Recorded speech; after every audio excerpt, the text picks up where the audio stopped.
नमस्कार दोस्तों, भारत एक संदेश प्रधान देश है। कभी कृषि प्रधान देश हुआ करता था। लाखों करोड़ रुपए का बिजनेस हो गया है संदेश देने का। 2 ही 4 लोग क्यों दे रहे हैं? मैं चाहता हूं कि इस निशुल्क स्टार्टअप के जरिए लाखों की संख्या में युवाओं को संदेश ऋषि बनाया जाए, ताकि वो घूम घूम कर देश में संदेश दे सकें। मगर ध्यान रखें, अपने पैसे से कहीं ना जाएं। आयोजक बुलाएं तभी जाएं। जो अपने पैसे से जाएगा वो मुगल सराय स्टेशन में खो जाएगा। उसे पटरियों पर रात बितानी होगी और सुबह सुबह खेतों में जाना पड़ेगा।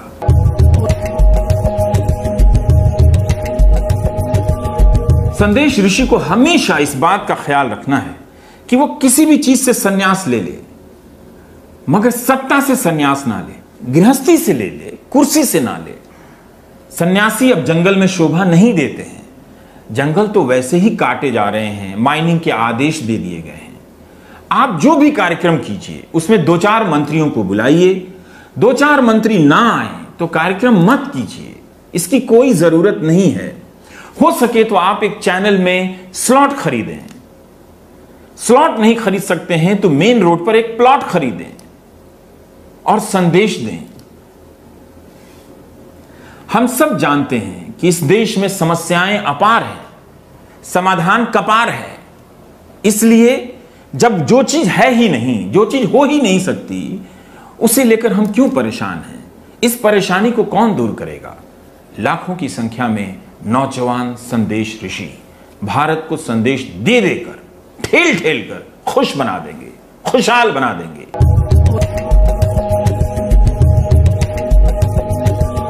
आज की जीवन शैली नकारात्मकता से भरी है, इसीलिए सकारात्मकता की डिमांड है। सकारात्मकता क्या है? ये वो बात है जो आपका ध्यान नकारात्मक बातों से हटा दे, सिस्टम की कमियों से हटा दे और अध्यात्म में आपको खो जाने के लिए भेज दे। उधर जाइए, शांति प्राप्त कीजिए। अच्छा संदेश ऋषि वो है जो हर तरह की नकारात्मक परिस्थितियों में भी यकीन दिला दे कि किसी भी तरह जीना तुम्हारा मकसद है। तुम इस दुनिया में जीने के लिए आए हो, समस्याओं को दूर करने के लिए नहीं। वो आदिकाल से हैं, अनंत काल तक रहेंगी। इसलिए आओ, इन करो और आउट हो जाओ, एग्जिट करो। यह संदेश ऋषि का लक्ष्य होना चाहिए। एक अच्छा संदेश ऋषि वो है जो किसी भी बेरोजगार को यकीन दिला दे कि संदेश सुनना ही रोजगार है, असली रोजगार है। इसके लिए दिमागी रूप से, मानसिक रूप से बेरोजगार होना बहुत जरूरी है। तभी संदेश ऋषि ज्यादा से ज्यादा कामयाब हो। भारत एक संदेश प्रधान देश है। कभी कृषि प्रधान देश हुआ करता था। संदेश देने का कारोबार करोड़ों का है। हमें बड़ी संख्या में संदेश ऋषियों की आवश्यकता है जो हर परिस्थिति में संतुलित रहे और दूसरे के असंतुलन का लाभ उठाए। आज के इस कोर्स में हम बताएंगे सत्य के बारे में।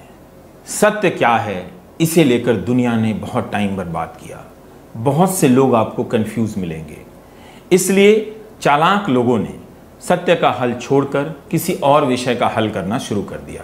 इसी को हम सत्य के परे चले जाना कहते हैं, सत्य के पार चले जाना कहते हैं, सत्य के उपरांत चले जाना कहते हैं, जिसे अंग्रेजी में पोस्ट ट्रूथ कहते हैं। तो सत्य क्या है? मतलब जो सत्य नहीं है वही सत्य है, जो झूठ है वही सत्य है, जो सत्य है वो झूठ है।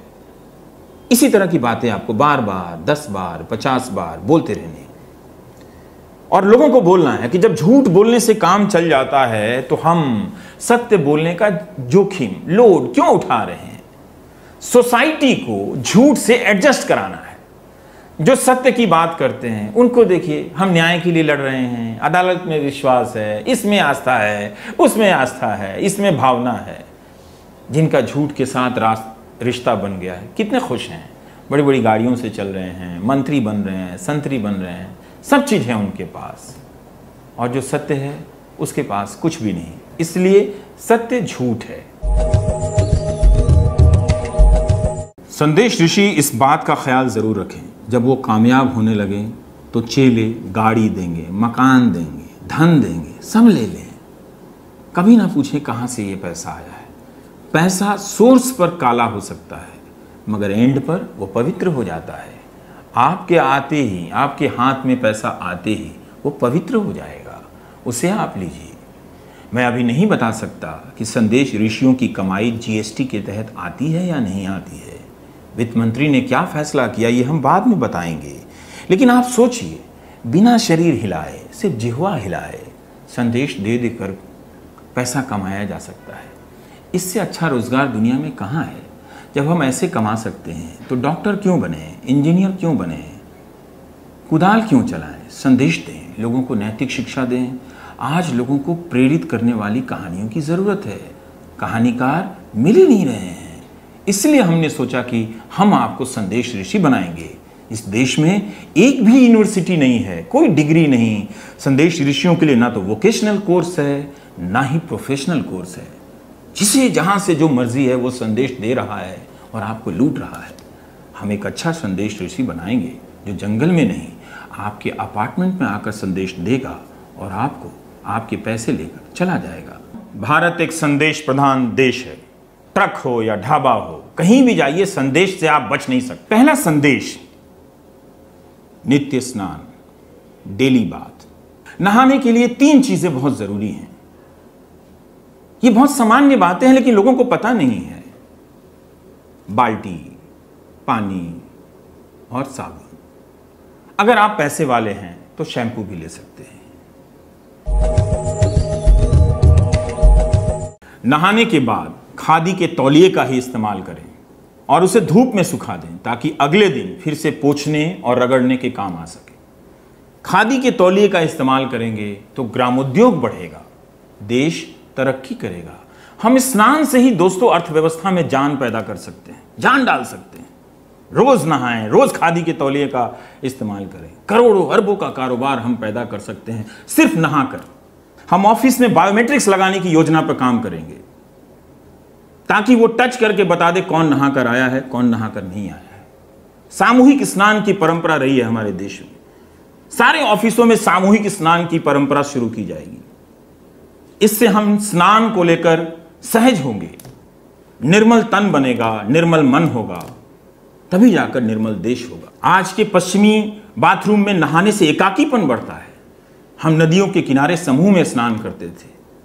इन बाथरूमों को तोड़ देना चाहिए। दफ्तर में नहाइए, जहां पे 100, 50, 1000 लोग जमा हैं, वहां नहाइए। अकेले अकेले क्या नहाना है? भारत एक संदेश प्रधान देश है, कृषि प्रधान देश हुआ करता था। भारत एक संदेश प्रधान देश है, कृषि प्रधान देश हुआ करता था। 1% लोगों के पास 50% से ज्यादा की संपत्ति है। इस हिसाब से 99% भारतीय असफल हैं। मैं इन सभी असफल भारतीयों को सफल भारतीय बनाना चाहता हूं। संदेश ऋषियों के जरिए उन्हें सफल बनाना चाहता हूं और मेरा नारा है, हर भारतीय सफल भारतीय। आज के संदेश ऋषि स्टार्टअप में कोर्स है, कंघी कैसे करें। फ्रेंड्स, बालों को संवारना देश को संवारना है। बहुत से लोगों को मैं देखता हूं कि कंघी करने नहीं आती है, मुझे बहुत दुख होता है। डीटीसी की बसों में देखता हूं कि लोगों के बाल ठीक से नहीं संवारे गए। हमें जरूरत है संदेश ऋषियों को यह भी शिक्षा देनी है कि बालों को संवारें। प्लास्टिक की कंघी का इस्तेमाल कभी ना करें, नीम की कंघी का इस्तेमाल करें। लड़कियां ड्रायर का इस्तेमाल करती हैं, बड़े पैमाने पर बिजली की बर्बादी करती हैं। जरूरत है कि सौर ऊर्जा से चलने वाले हेयर ड्रायर का आविष्कार किया जाए और भारत कर सकता है। इससे हम कोयला बचा सकते हैं। अर्थव्यवस्था का दूसरा सिद्धांत संसाधनों को बचाना भी है, सिर्फ उसकी खपत करना नहीं है। बालों को संवारने के लिए पहली चीज क्या होनी चाहिए? सोचिए, बताइए। पानी से धोना पड़ता है। बालों को आप पानी से धोइए। इसके बाद बहुत से लोगों को मैं देखता हूं कि वो लाइफबॉय साबुन ही बालों में रगड़ने लगते हैं। ये मुझे अच्छा नहीं लगता। बदन का साबुन बदन में, बालों के लिए शैम्पू है। रीठा का शैम्पू लगाइए, आयुर्वेदिक शैम्पू लगाइए, मुल्तानी मिट्टी भी लगाइए। अगर आपको मुल्तान से कोई दिक्कत नहीं है तो हिंदुस्तान में रहकर आप मुल्तानी मिट्टी वैसे भी लगाते रहे हैं, लगा सकते हैं। इसके बाद बालों में तेल लगाएं या जेल लगाएं, मैं चाहता हूं इस पर चर्चा होनी चाहिए। तीसी के तेल और सरसों के तेल मेरे हिसाब से तो ठीक है, ये जेल ठीक नहीं है। जेल पश्चिमी उत्पाद है। अगर आप तेल लगाकर निकलेंगे तो बार बार आपके बाल नहीं उड़ेंगे, बार बार आपको संवारने की जरूरत नहीं पड़ेगी, और बार बार आपका और देश का और कंपनियों का वक्त बर्बाद नहीं होगा, बचेगा।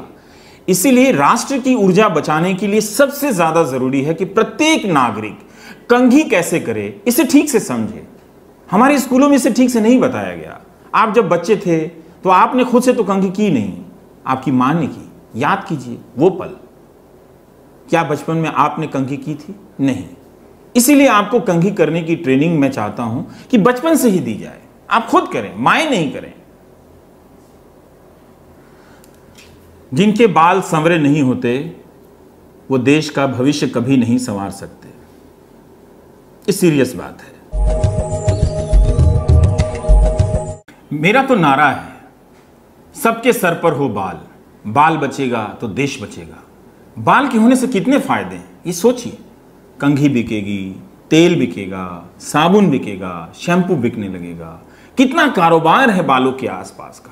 इसलिए हमें अर्थव्यवस्था को बचाने के लिए, जीडीपी को ऊपर करने के लिए अपने बालों को भी बचाना है। सीरियसली।